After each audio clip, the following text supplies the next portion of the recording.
2 has entered the podcast. Welcome back, people, to Player 2 Has Entered the Podcast, that show about video game news and backlogs. I am your host, Michael, aka MC Paperstacks, and my Player 2 today, our old friend from the show, Kardell, aka Emperor Rimial. How you doing, man? How you doing, guys? It's good to be back. Good to be here. How you doing, Mike? I am doing excellent, and I'm so happy that you're here. We got some stories that I really think that you're going to have a great angle on, and I just want to jump right into it. But before we do, let's catch up with you. Do you have anything going on recently? Anything you want to talk about? I went to Disney towards the end of September, so it's been fun doing that and getting my first lightsaber and my Thanos gauntlet. Wow. So when you say your first lightsaber, do you mean like official build a lightsaber at a park? I mean, Interesting story about that. We were going to go do the lightsaber experience and hopefully, because normally they have people fill in, but apparently Keegan-Michael Key was there, so they weren't letting people fill. He went through the experience and I unfortunately did not, but I did get Count Dooku's lightsaber. So, well, there you go. Yeah. Nice consolation prize there. Awesome. Well, I don't have a whole lot going on. I do want to remind folks, backlog is next week, and we're finishing Outriders. I have a lot of thoughts. We'll probably have on Tim again, as well as Nerdy, because both of them finished it with me, and they have thoughts as well. Been playing some new games. I'll probably have thoughts on Pokemon. We'll talk a little bit about that here in a bit. And also Vampire Survivors. I've been playing the shit out of Vampire Survivors. That's on my list of games to look into, but I have not looked into it yet. Bump it up close to the top. You're going to thank me when you do. The other thing that I did recently is went out and saw Black Panther Wakanda Forever. I am going to go see that this weekend. I'm not going to ruin it for you. In fact, we're going to do a spoiler cast probably pretty soon. And I don't want to give too many details about who, when, where, what, why, or how, because there's some stuff going on behind the scenes that's kind of shifty, but it is coming. And I have so many thoughts about this film, largely almost all positive. I really, really enjoyed it. It's probably, I would say it's my favorite Phase 4 film, and it might even go in the top 5 of Marvel films. Amazing. I can't wait to see it. I'm super pleased. Super pleased. So I'll talk about that later on. Look forward to that. I'll definitely let y'all know when it drops. But without further ado, let's get into the news. Now, this first story, starting off with Sony like we usually do, this is something that you picked up. So why don't you take it away, Kardell? Okay, so a document recently came out. So back in 2021, Sony filed a patent for tracking in-game assets with NFTs. I do remember this. We did report on this, but what you said today sounded interesting. Yeah, so essentially what it is, it allows users to buy in-game swag for their favorite eSports stars, which sounds cool, but then you have to remember it's NFTs. So, and I myself, I'm not really big on NFTs. I think they're this big environmental way simply because the power necessary to power and keep powering up the blockchain. Yes. And it's just a hotbed for scammers and scoundrels. Oh, absolutely, man. There's a list of games that have died because the developers wanted to make NFTs. Mostly small browser games and stuff. Mm-hmm. I don't know if you're familiar with the game, what was it called? Animal Farm or something? But it was like you played an animal and it was a browser game and they ended up shooting the game in the face to make an NFT game that's dead on arrival. Well, it's a lot of those play-to-earn games, right? Yeah. That the economy can't sustain itself because people try to farm, but then you put limits on the farming, but then people get around the farming, and then pretty soon the price of entry is beyond what any normal person could do, and the return for any normal person still playing is abysmal. So people get in thinking they're going to make money, having fun playing games or get rich, and it very quickly and efficiently gets exploited and destroyed. And I don't know if I've heard about this particular game, but I've seen this story happen dozens of times already. Yeah, it's never pretty, and it's kind of sad that both Sony and Square are trying to get big into the NFT things, and it's sad to watch. What's really sad about it is just I believe for anybody savvy that pays attention just even marginally to the internet, Reddit, video games, whatever, we all know, we've known for some time what a sham it is. But for whatever reason, developers, producers, development studios, they just haven't got the memo, I guess, or they don't have anybody nearby that's willing to tell them the harsh truth. Well, it's hard to see the truth through green tinted glasses. Say word. All right, well, let's go ahead and move on to Nintendo, because some exciting stuff, some positive stuff did happen last couple of weeks. They had an indie showcase. Did you get a chance to check it out? I did not. I've been working, but I have picked up a few footnotes on it. I am interested in your thoughts, though. Great. Well, I did. I watched it when it came out, and then I watched it today to kind of refresh. I'm not going to talk about every single game that was in the showcase, but I did make note of a few games that caught my eye and that I want to put people on. But of course, feel free to go on to YouTube. Very easy to find. Check out their most recent showcase so you can see for yourself. There were a ton of indie games, and I've probably said this before, but the indie scene has been exploded, right? It's just so diverse and so deep, and there really is a lot of video games out there that are so niche and targeted, and there's something out there that's probably the love of your life that you haven't even met yet, because big marketing budgets, all we're thinking about right now is God of War, Pokemon, Callisto Protocol, Crisis Core. Bayonetta 3 is my spite game. Exactly. So, I mean, there's a lot out there if you're willing to look for it. And these little showcases, I think, really help put people on the map. A few games that showed up. One of them was called Have a Nice Death. The thing that really stood out about this game was it just had extremely slick animation. It was very like Billy and Mandy. Yeah, the Grim Adventures of Billy and Mandy, yeah. Yeah, it felt like that, but even smoother. It's a side-scrolling action roguelite where you play as Death, so dying and coming back makes sense. The battle effects and the size of the attacks you can do, even though you're like this tiny little death guy, like the scythe like will come off in a string and swing around. There's explosions everywhere. It looks bananas. It's actually being funded by Gearbox, and it's coming out in March. Oh, this is a Gearbox game? Well, I mean, they didn't develop it. They're just fronting money for it from the indie studio. I don't recall the studio that's developing it, but they may be one to watch. Yeah. Whenever a larger studio comes into bankroll, it's because they feel like they're going to get a return. Oh, definitely. Just looking at this game for a couple of seconds, I can tell that's probably going to be the case. And, you know, roguelites are all the hotness right now. I'm playing, again, Yeah. Vampire Survivors.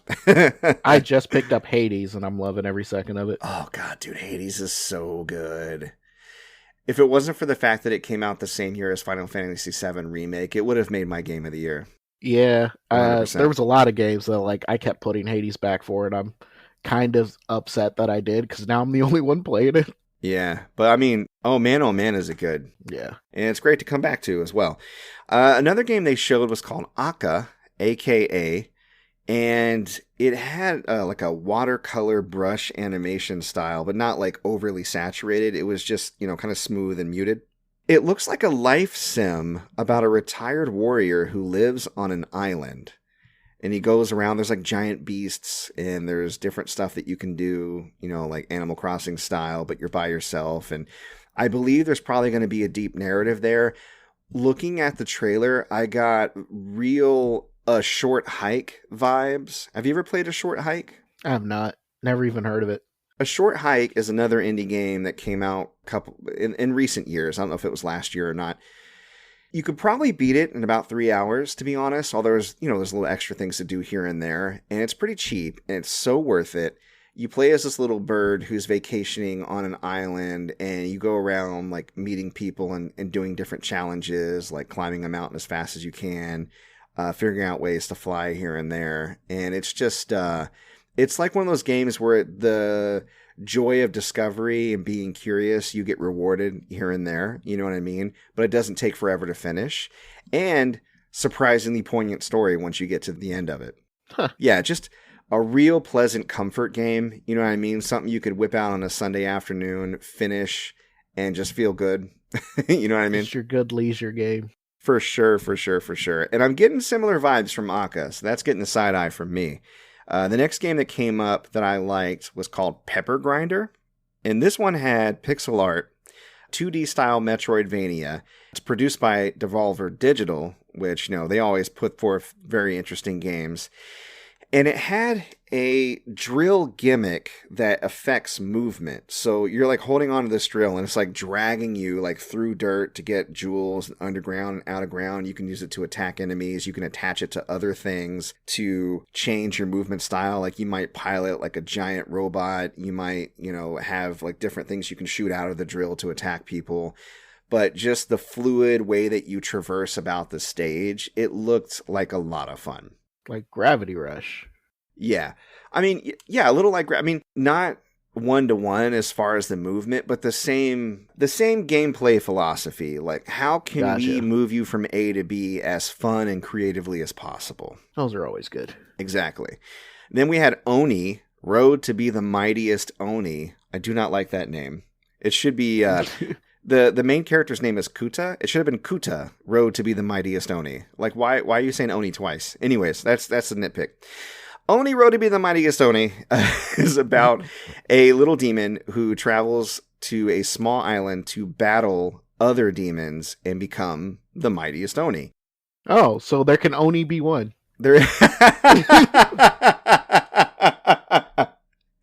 Oh my God. I think we found the podcast title. Amazing. I love it. Yes, there can only be one. And you're in like a 3D environment. It's giving me a little bit of Breath of the Wild vibes, or maybe mixed with maybe like an animated Ghost of Tsushima. Okay. So yeah, an animated Ghost of Tsushima, but like imagine if Ghost of Tsushima was smaller in scale and more platform focused than like story and progression focused, right? Okay. So yeah, you're going around battling giant demons. Some you can handle, some you can't, and just navigating. There's a dual character control scheme because there's another character that goes around and like gives you buffs or collects powers or something, it looks like. It just seemed really fun and interesting. And again, a game that may not take forever, but will be a good experience from start to finish. Yeah. Love those. Love it when I can just go, I beat that game. It was fun. I loved it. Moving on. That one is actually coming out in March as well, so keep an eye out for that. And I forgot to say, but Aka is December 15th, so that's real soon. And Pepper Grinder is sometime next year as well. Okay. A Space for the Unbound. This is about two high school kids in 90s rural Indonesia. And it's side-scrolling, and it reminds me a bit of the Friends of Ishikawa, which reminds me a bit of like Kunio-kun games like River City Ransom. Mm-hmm. Not because they're going around beating people up. In fact, I'm not even sure if there is any fighting in this game, but just kind of the rural and urban environment where they're moving left to right. People are living their regular lives. So it's like a slice of life, and it's got like that kind of pixel art style, but it's highly detailed. So it doesn't, it's not hard to like suss out what things are. The art's really beautiful. And these two kids, they're navigating life, love, and using supernatural powers. So that comes into play. And it has kind of an air of mystery. Like there's going to be a story that progresses that's going to kind of string you along. And it looks like it has rich, interesting characters in it. I'm into it. That's coming out in January. Okay. And then a proven game that I know I'm going to love because I love the original and it's just more of it, Rogue Legacy 2. Is that like, so Rogue, that's the namesake of all roguelike and roguelite games, right? Yeah, Rogue Legacy, in the name you have everything that the game is. It's a roguelike, right? But the legacy part is how you progress. So when you die, you pick one of your descendants to go back through the dungeon with. And your descendants can have positive or negative traits. In the original game, there was stuff that actually helped you, like maybe the character was smaller so they could, in a bullet hell situation, it'd be easier to maneuver, or they're bigger and more powerful and able to kill enemies faster. And then there was stuff like they were colorblind, so you'd play through the level in black and white, or they had IBS, so every once in a while they would just pass gas while they were going through the dungeon. And I don't want to ruin it because I'm sure that there's a lot more interesting and funny ways that they're going to play with that in this one. But yeah, it's Rogue Legacy, the original. If you haven't played it, you could probably find it for super cheap. I got it on PlayStation Plus and played it on a humbug and got super addicted to it. I love it. It's super fun. If you got PlayStation Plus, I might check it out. Yeah. The light aspect is just slowly putting points and money from what you take from your dungeon runs into some base stats to kind of give you a better chance on your next run, right? So it's one of those. Not like a pure rogue, but a roguelite. So very similar to Hades in that respect. Sports Story is the last one and probably my most anticipated game on this list. This is the sequel to Golf Story. For those who are not acquainted, Golf Story was an RPG based on playing golf. It's like, imagine if Seinfeld, but golf, but RPG, but pixel. Like 16-bit, like beautiful animated pixel art. It's awesome. And it was a great golf game. Just like off top. Good golf. Huh. I'm not into sports games, so even I like the, like you said, the RPG element might actually draw me in. Yeah, no, same. I'm not super into sports games, but it's just like you go on quests, you know what I mean? And instead of, you do get experience points and level up, but you also get money, and money helps you buy lessons to progress the story or get a shot in playing in the tournament, buy stuff that you can give to somebody else to complete a quest. And Frisbee Golf enters into it, and it gets a little weird. You know what I mean? Like, there's a haunted course where you play against a ghost, if I recall. You're Happy Gilmore playing against Chubbs. You can literally drop a ball and hit it with your golf club anywhere you want, and that's used to solve some puzzles. Like, there's a kid, his mom wants him to get out of the lake because there's an alligator in there, and you're like, I'm pretty sure there isn't alligators in there, and an alligator like pops out, chomp, and you're like, oh god. So your solution to get him out of the water because he doesn't want to come out is you hit him in the head with a golf ball, and it pisses him off and he leaves. So, I mean, it's stuff like that. So I expect the same humor, but Sports Story, as the name implies, has more than just golf. You're going to get fishing, tennis, soccer, BMX, mini golf, volleyball, cricket, and apparently dungeon crawling. All right. I hope they don't mean spelunking and actual dungeon crawling, but we'll see. Yeah, we'll see. We'll see. But I am super keen on playing this, and it is coming out next month. I'm so happy about that. Hopefully I'll be cooling off on Pokemon, but who knows? We'll see. There's a story we're going to talk about with Pokemon later. I keep alluding to it that may delay me from finishing it as fast as I normally would. We'll talk about it later. I think I know what you mean, and we'll see. Yeah, exactly. Next Nintendo story we have is kind of cool from an archival standpoint, and if I were you, I'd jump on it given Nintendo's track record with archiving. As of right now, you can download and read all 285 issues of Nintendo Power online. I will put the link to the archive in the show notes if you are interested. I checked it out. If you want to download all of the issues at once, which I did not do, I only downloaded a couple, it's going to fill up 40 gigs. Oh, that's not bad, honestly.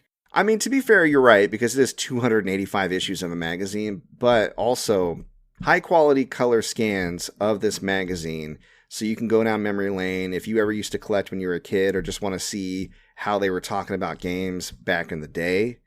This is a great way to do that. It's a nice little slice of video game history that I'm so happy that somebody fully archived and put online. Yes, I need to check that out. I may very start quickly downloading that right after we finish recording. Yes, because Nintendo is sure to shut that shit down. All right, now, the story I was alluding to. Pokemon Violet and Scarlet. It's out right now.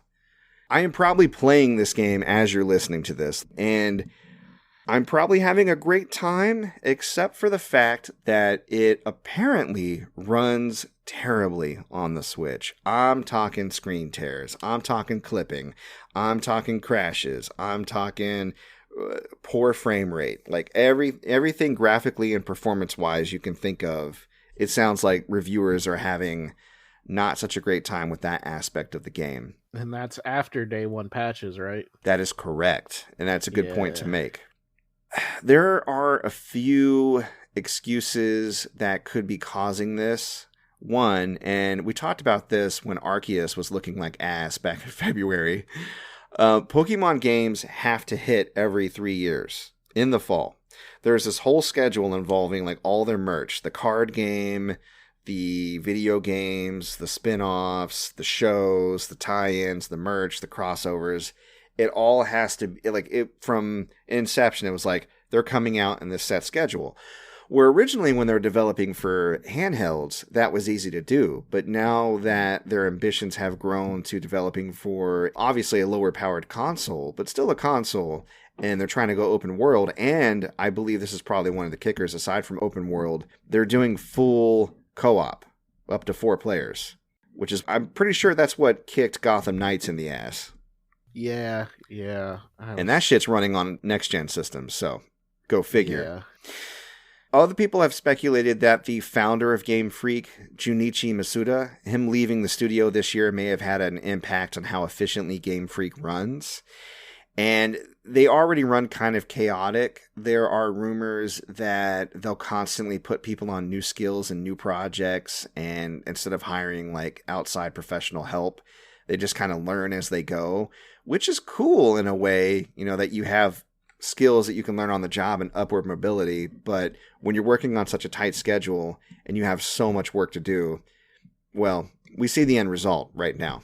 Yeah, like trial by fire is great if you're just learning something, but when you have to, on the schedule that they have, trial by fire is more detrimental than it is helpful. Clearly. So maybe they can fix it with post-game patches. I'm not sure. Aside from that, people are having a lot of fun with it because at its core, it's still a great game with a lot of great ideas. It's just unfortunate that we keep having to put up with an aging system that already wasn't at the peak of graphical capability when it came out.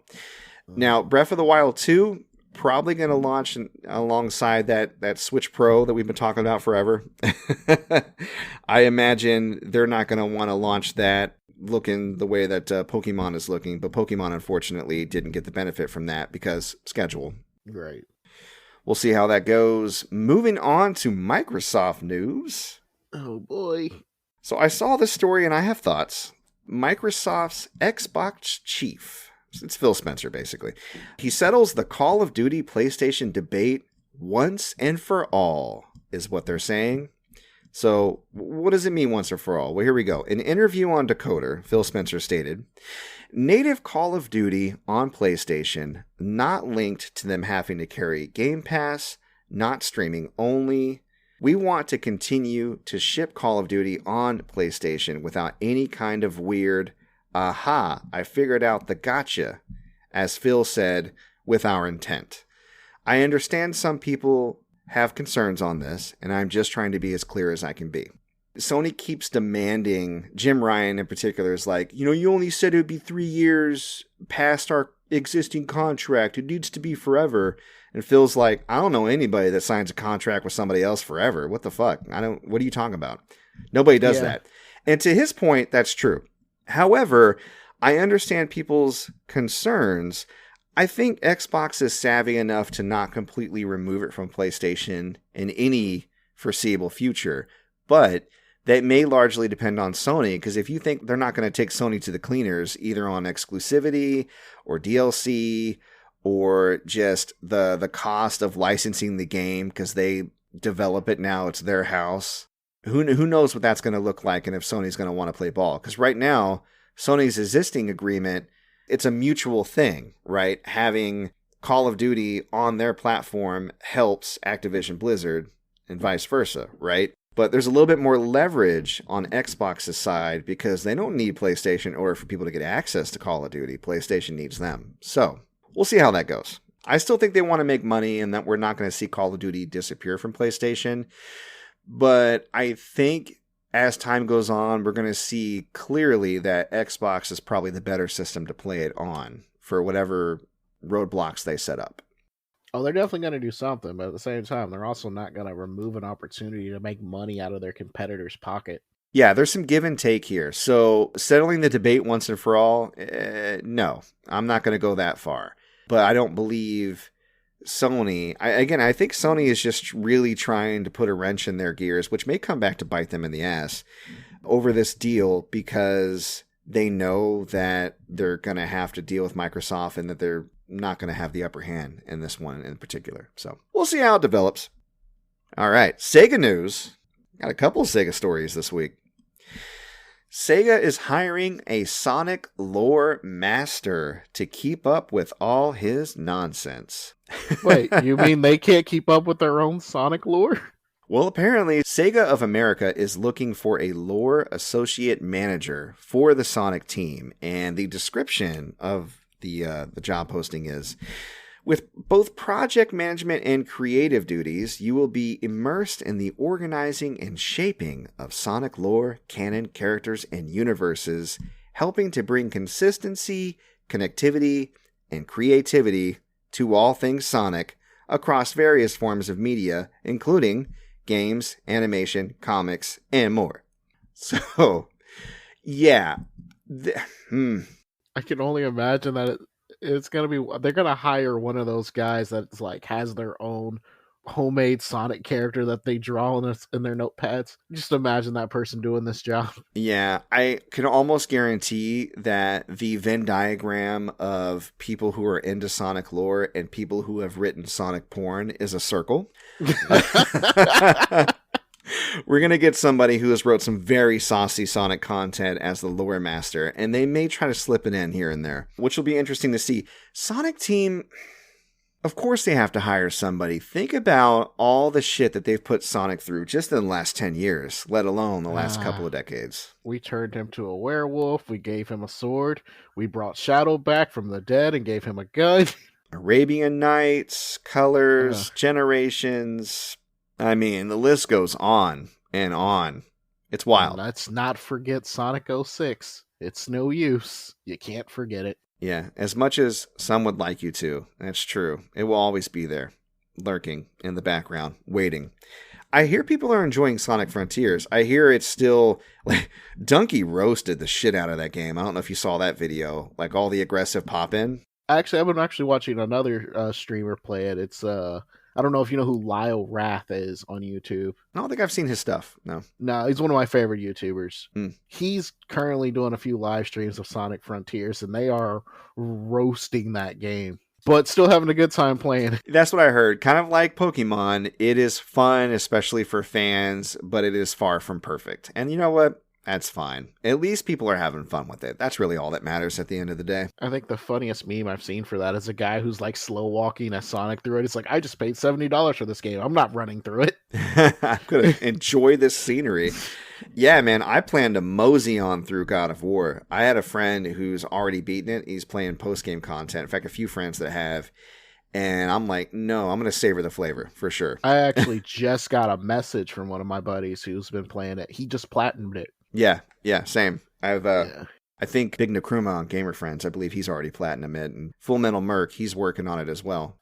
I'm currently playing through the first God of War because I have not played that yet. I do have the new God of War Ragnarok. Well, I hope you enjoy yourself. It is a whole lot of good, the first game, and the second game I hear is somehow even better. God of War was one of those games that really stuck to my ribs. Like, for a few months after I played it, I just couldn't stop thinking about it. You know what I mean?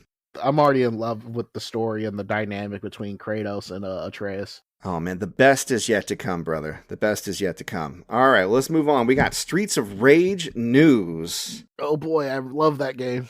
I remember playing that at my aunt's house on her Sega. Streets of Rage 2. God, Streets of Rage is so good.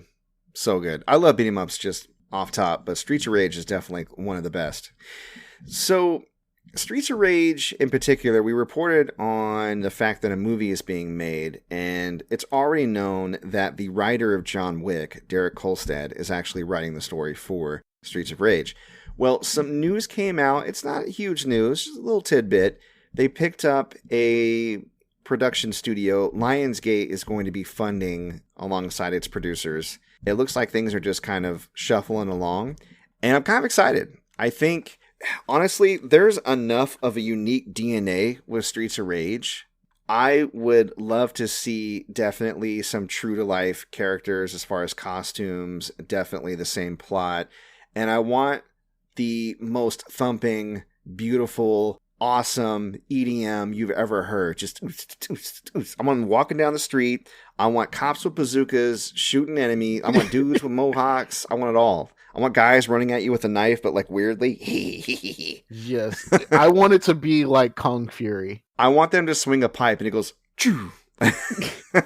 I need you to eat barrel apples for me in this movie. Do it. Find an apple under a barrel and eat it. A whole rotisserie chicken? Yeah, eat that too. Either way, it's got a good writer on board. It's got money. I'm looking forward to checking it out. I think it's going to be a lot of fun. So we will see. People are getting a lot better adapting video game properties, man.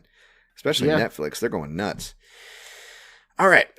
Now, this story with Square Enix, I know that you have a lot of thoughts on, and I do as well. So let's get into that. Okay. Recently, there was a bit of a controversy surrounding an interview on Final Fantasy XVI.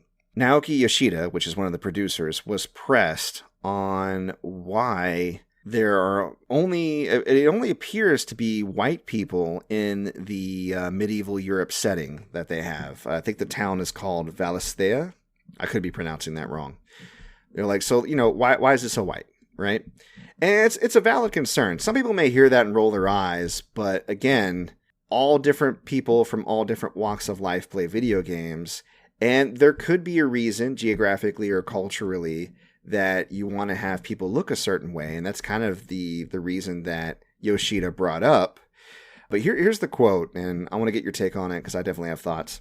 Yoshida says, "Ultimately, we felt that incorporating ethnic diversity into Valisthea was important, but an over-incorporation into this single corner of a much larger world could end up causing a violation of those narrative boundaries we originally set for ourselves." Now, they acknowledge that the real world is more diverse than Valisthea, but he continued, "The story we are telling is fantasy, yes, but it is also rooted in reality.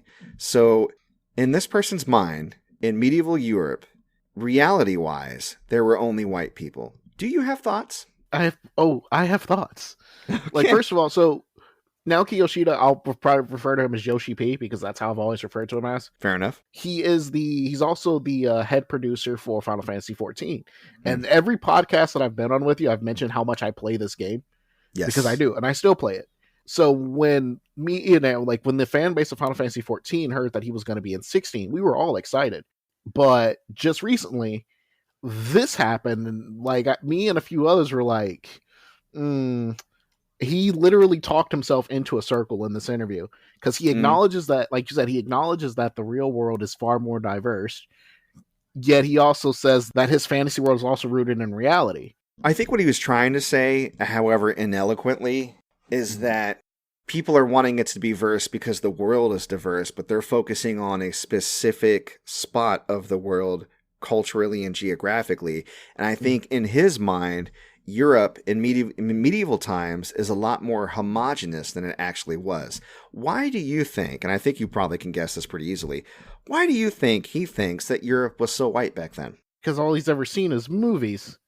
Exactly. And that's literally it. All he's ever seen is like movies and stuff. But no, it was significantly more diverse. Now, not fair, but diverse. Yeah, exactly. And I think this calls into question a larger point that people need to address. There's been a lot of pushback about, and again, in the bad faith or good faith minds of certain people, oh, you're just putting people in, you get going woke, because if you don't put anything but straight white males into something, it's going woke. But there's a sense of color washing or removing whites from things arbitrarily, rather than the viewpoint that you are adding diversity, whether it's realistic or not. Take Lord of the Rings and recent Game of Thrones, both prominently showing black people in the same family or area as white people, right?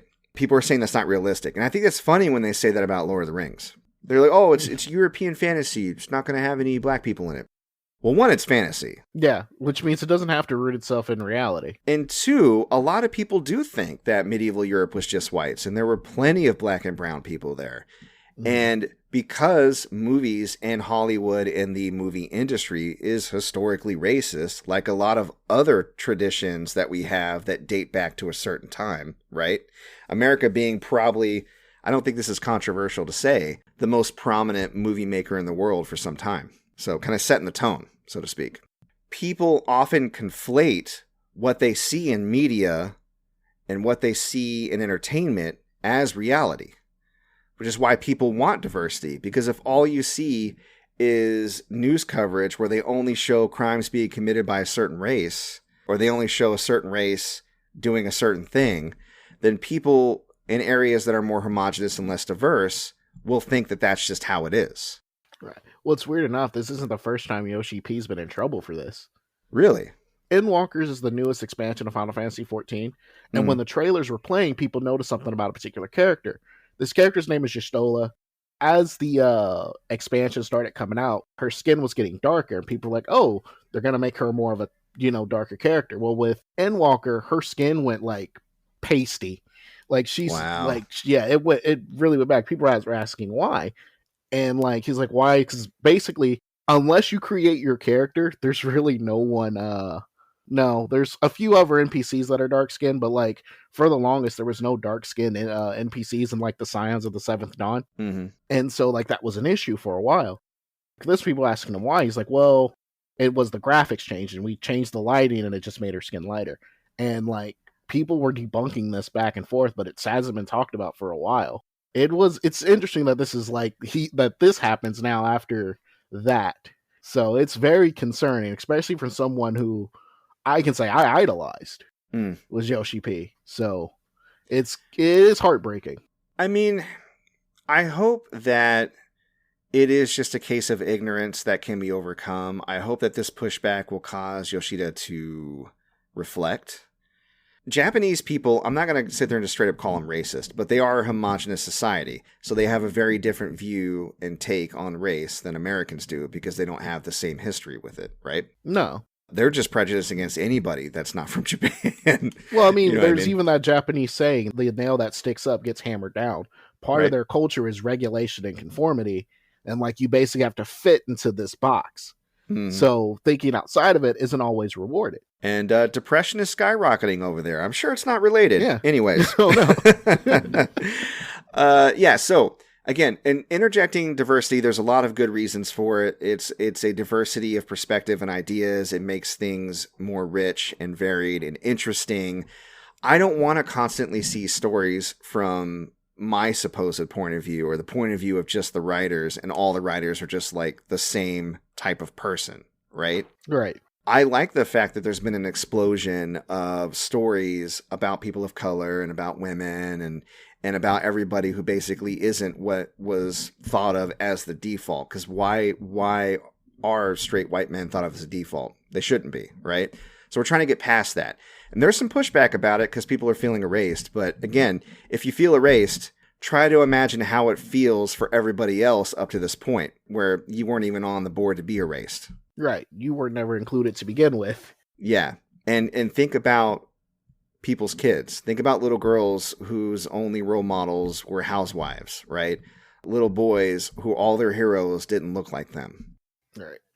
I remember like being a kid, my favorite superheroes were the ones I could relate to, which is basically Jon Stewart, Green Lantern, and Static. Slim pickings. Yeah, very slim. And again, I actually find it refreshing and interesting to see stories about people who are very different from me. I really enjoyed watching Miss Marvel specifically because of that. Mm-hmm. I haven't seen Miss Marvel yet. You should watch it. It's pretty. It's pretty decent.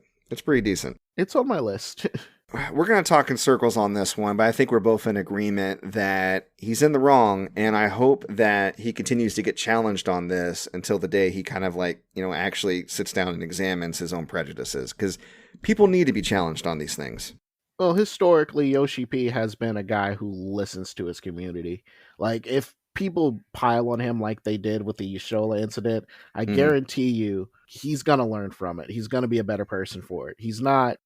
I don't think he's racist. I think he's ignorant. Yeah, I tend to agree, but time will tell. Yeah. Moving on, we got CD Projekt news. Oh boy, I like these guys. The Witcher 3 Wild Hunt is getting a complete edition upgrade for PS5 and Xbox Series. It's launching mid-December, and there's a gameplay reveal set for this upcoming week. So folks, look forward to that because this story is pretty fresh. So I believe the gameplay reveal has not occurred, but it should be occurring shortly. It is a free upgrade to existing owners of the game, and I saw it for as cheap as $8 on Xbox the other day. Okay, so if you don't have it, go out and get it quickly before they try to raise the price up real quick. So I saw this article, and then I immediately bought The Witcher on Steam because it was on sale. Perfect. So I have it on both my PlayStation and I have it on my PC. So I am ready.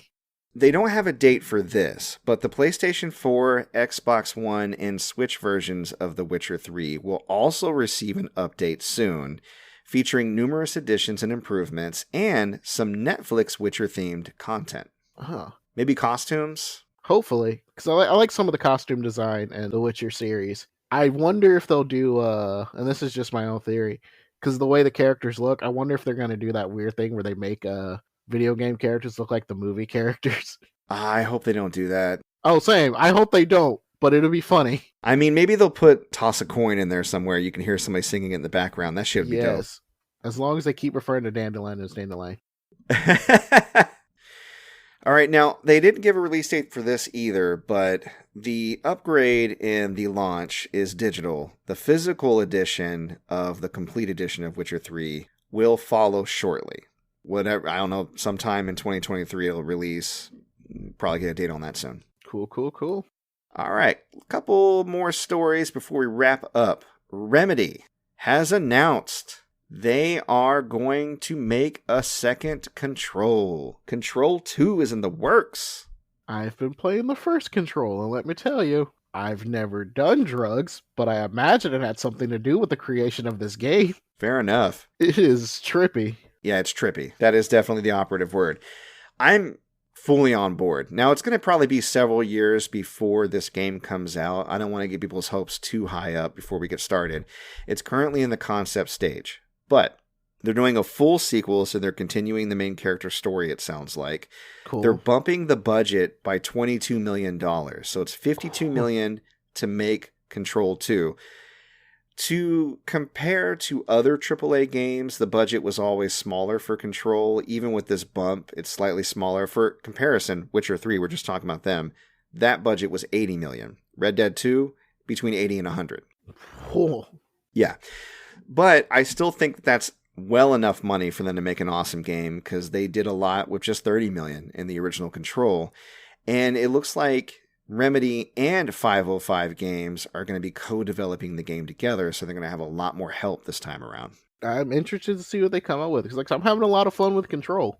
It's just it's a trippy game, man. Yeah, and if y'all haven't yet, go out and buy the Alan Wake Remastered. It's like $20. It's a great game. Support Remedy. Show them that you're interested in the stories they tell.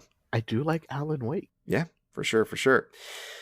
All right, last thing. I want to put y'all on notice. Jeff Keighley's The Game Commercials is coming up in 20 days. Now, of course I mean the Game Awards, but let's be real. It is airing on December 8th, and I'm going to leave a link in the show notes where you can go and vote for your favorites for this year. A lot of my favorites didn't make the list. Some of them surprisingly did. And I'll be watching along with everybody else and making fun of Jeff Keighley. Should be a lot of fun. It's always fun to make fun of Jeff Keighley. That's half the reason I watch. Yeah, it's so weird. Like, he's such a sellout, but at the same time, nobody else is doing what he's doing. So it's one of the remnants of a feeling I had being a gamer back when gaming wasn't popular. Remember when you were a gamer and the only show you had related to gaming was like The Guild? Which, don't get me wrong, The Guild was great, but it was low budget and it was just like a fan thing, right? Yes. Anything you had that referenced or talked about or celebrated games was few and far between and horribly underfunded. I remember when G4 was about gaming. Yeah. Remember that? Yeah. Remember Attack of the Show? Remember Attack of the Show? There was a game that came out, I think it was on like G4 or it was on some kind of like small network that was loosely based on the Woz and like, Code Monkeys. Remember Code Monkeys? Yes, I loved Code Monkeys. Fucking love Code Monkeys. That show was great. It was great. And I'm sure if I go back and watch it, it's terrible. But at the time, it's what we had. Yes. Yeah, so for those interested, Google Code Monkeys. It might make for an interesting look into history. Anyways, we got a listener question. I want to get into this with you, Kardell, because I'm curious what your answer is going to be. Sam S. asks us on Facebook, gaming is my favorite hobby, and I love that feeling I get when I play a random new game and I discover something I know I'm just going to be a big fan of. What are some of your favorite parts about being a gamer? So with the widespread phenomenon that is open world games, I love exploring these new worlds, love seeing like the designs, like the amount of detail they put in them. Especially like I remember my first time playing Skyrim. Oh, yeah. It's a feeling that you'll never get again when you first step out into that open world. You can see you're up on a mountain, you can see the snow cliffs below, and you're wondering how much down there is just full of mystery and things to solve. That is one of my favorite moments in gaming, those first steps into a new world. I love those. Breath of the Wild has that. Breath of the Wild has that.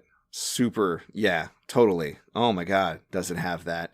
In fact, when a modern game has that, it really feels special because it's hard to recreate that magic after you've done it so many times. Yes. But Breath of the Wild most certainly had that. Mine is actually going to be pretty similar to yours. I really love when I've been anticipating a game for a really long time and I get it home and I pop it in and I just start it up and it just immediately pulls me in, and just the getting to know it, learning it, becoming good at it, figuring it out before you get tips, before you get to end game stuff, and before you're trying to clean up trophies, and it feels more mechanical, right? Just that opening, curious discovery part. And to your point, the first time I stepped out of the vault in Fallout 3, holy crap. Yes. Just that feeling of like, oh my God, where am I going to go? What am I going to do? What's going to be out there? You know, that unknown. What are you going to bump into? The first time I bumped into a Deathclaw, Jesus, shit my pants. Yes. Those, like I said, those moments are just, you only get them once per game. Yeah. And cherish those. You got to cherish those for sure. And it's not just open world games. It could be anything. I remember the first time I played God of War. Now, before God of War released, it was pushed a little by Sony, but it was largely unknown. It was like this new action game, right? And I got it on a humbug. I wasn't even sure if I was going to like it. There was just nothing else coming out at the time. I thought, I'll pick this up, right? I get home and I start the game, and immediately you're on this rickety ship in the middle of a sea storm, and you got these blades like extending from your arms, and these skeletons are coming at you. The first time I went and grabbed one and just ripped his ass in half, I was like, holy shit! I knew I had something special. You know what I mean? Yes. And then just moving on to the cinematic feel of the Hydra fight, going through the ships and stuff, getting attacked and eventually defeating it, and just how big and bombastic that game was from start to finish. It was wild. The best part about video games, they can really capture your imagination and feel fresh, but when they get stale, they always have the opportunity to reinvent themselves. Yes. For every person that got tired of Resident Evil 3 or God of War Ascension, along comes Resident Evil 4, God of War 2018, right? Completely different game, but captures that same feeling, right? Yes. Man. And sometimes a remake will do that too, because True. Final Fantasy VII, that opening sequence when you're just over Shinra and you get to see the train ride, that whole cinematic, and then they do that again with Final Fantasy VII Remake. It's literally almost frame for frame the same, but it's that feeling again when you get to see Midgar and you just look at it and you get to see more. What they did with Remake, you can see more of Midgar than you did before. Yeah, and talk about moseying through a game. I slow walked through several sections just listening to people talking and taking in the music and the world.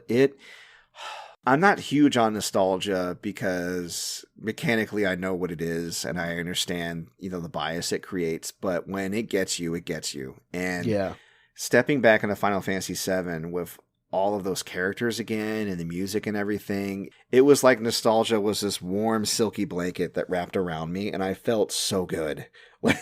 From start to finish, I had such a good time with that game, and I love that what they did with it. I love that game, but it still makes me anxious. I still haven't finished most of the first story because I know what happens to Jessie, and I don't want to let her go. Oh, you owe me a pizza. I do owe you a pizza. Oh, man. Yeah, it's funny. Final Fantasy VII is not even my favorite game. Final Fantasy IX is. If they ever do a remake of that, I'll die. Yeah, they're supposed to do an HD is what I heard, but they also said they weren't going to do an HD remake of 8, and then they made an HD remake of 8, so... Well, 8 has a complicated backstory. There's, music and source code issues there, but I am glad they eventually did it, even if the backgrounds didn't come out so hot. Yeah. All right. Well, I hope that answers your question, Sam. There's definitely a lot. I could say, but that in particular, just the initial getting it home, popping it in, just being like, you know what I mean? I'm going to feel that. We're recording a day before Pokemon comes out. It's out for you guys right now in the future. Yeah. It's not out for me. But when I get it, in fact, I'm going to have that feeling probably 4 or 5 times before the end of the year because there's just such a large amount of good games coming out. I've got games still in the plastic I need to rip open, so we're good. Hoo boy. All right. Yeah. Well, we're going to take a quick break to give it up to our sponsor, but don't go anywhere. We'll be right back. It is ad time, so let me explain to you. If you haven't heard about Anchor by Spotify, it's the easiest way to make a podcast with everything you need all in one place. Anchor has the tools that allow you to record and edit your podcast right from your phone or computer. And when you're hosting on Anchor, you can distribute your podcast on listening platforms like Spotify, Apple Podcasts, and so much more. It's everything you need to make a podcast in one place, and best of all, Anchor is totally free. So I need y'all to download the Anchor app or go to anchor.fm to get started. And we're back. Kardell, I want to thank you once again for coming through and hanging out. Definitely one of my favorite guests. Love your perspective on games. Love that you listen to the show. Love that you love games as much as we do. It's always fun to be on. Right on, man. Well, don't forget, folks, we're uploading new episodes to our hub at anchor.fm/player2 as enter the pod every single Friday. But you can listen to us on other platforms, including Breaker, Google Podcast, Overcast, Pocket Cast, Radio Public, Apple Podcasts, and Spotify. Haven't done that one in a while. Don't forget to check out the link tree in the show notes. You're going to find our show. You're going to find Gamer Friends. You're going to find the Discord. You're going to find all kinds of little goodies in there that I've slipped in there that I'm not telling people about. So it's actually kind of fun to explore. You should check it out. If you want to support us, you can always hop on to any of the social media listed in our link tree and subscribe, like, share, comment, rate, review. Anytime you interact, we appreciate it. We definitely see it, and it helps us out. And it's free, so why not? If you do want to support us, we also have a Patreon link in the show notes. That's for our podcast network that goes to supporting our show as well as Gamer Friends. And if you want to contact us directly, you can either do that through social media or you can just email me at mcpaperstacks@gmail.com. I'm so happy to listen to your questions, your feedback, your suggestions. Folks, there wasn't a whole lot of news in the past couple of weeks, but if I'm missing stories or categories of stories that you feel like need to be covered, let me know. I will talk about them. If you have something you think I should talk about, you let me know and I will talk about it. As always, I want to thank you all for coming out to listen to us. I want to remind you that we love you, and I hope to see you next week. Take care.